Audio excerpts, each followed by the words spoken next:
What's up, guys? If you've seen some of our videos, you know they might be slightly dangerous. What? What? So naturally, Ryan and I have a difficult time deciding which one of us should test these dumb ideas, and in doing so, risk possible death and dismemberment. But we have a solution to this. We're going to laser etch a coin with our faces seared on either side, and then we'll be able to flip that coin in the future, and it will tell us which one of us should sacrifice ourselves. That sounds bad. Martyr ourselves. There we go. In the name of engineering. All right, let's do it. All right, I'm gonna make it look like my face is pressed up against glass. It already looks that way.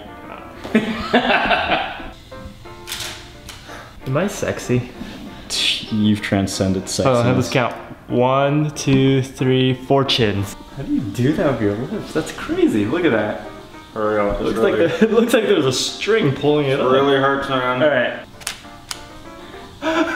It looks like an anglerfish. Look, one eye's going that way. Do you see that? Look at this. One eye's going to the left, and then one staying perfectly centered. That's impressive, David. All right, so we just finished taking the photos and we threw them into Photoshop. As you can see, we have two handsome faces. We changed the color of the grayscale to help the laser etcher, and we added our names to each side of the coin. The next step would be to go get these laser cut. Let's do it. I mean etched. Okay, let's go.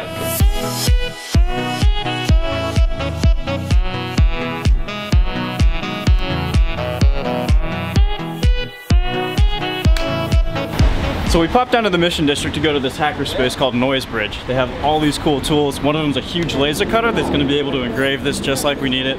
As long as we don't create any fires, should go all right.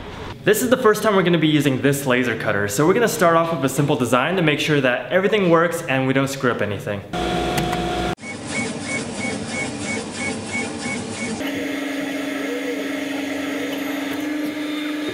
Here is our first laser etch. I guess we're qualified enough. I think the evidence says otherwise. Because this is only a test piece, we're not going to keep it. So if you want it, hit subscribe and leave a comment down below of what you would laser etch.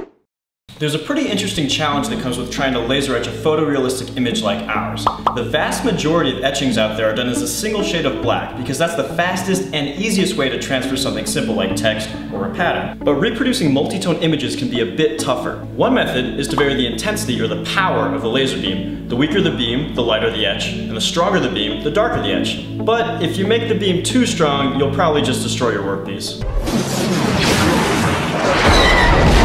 The second method involves keeping the beam at the same intensity the entire time, and instead turning the laser on and off as needed. When the laser is on more frequently over a certain area of the etch, it imparts more energy, and that part comes out darker. Fortunately, this method is a lot faster for the laser cutting software. What we do is take our images and convert them to a dot matrix, where each dot tells the laser cutter to turn on. So an area with a higher density of dots tells the laser cutter to stay on for longer, and that area comes out correspondingly darker. But enough boring stuff for now. Let's fire the laser!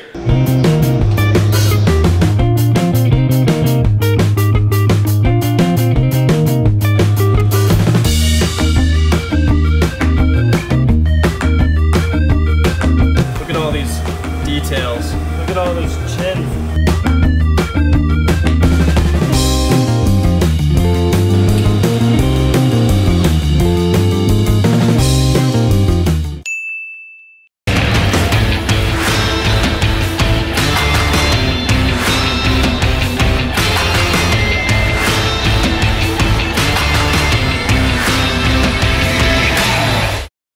Okay, quick recap. So neither David nor I want to be on this video's thumbnail photo for obvious reasons. So we thought, what better way to inaugurate the coin than to let it choose for us? You ready, David? Nope, let's go. All right.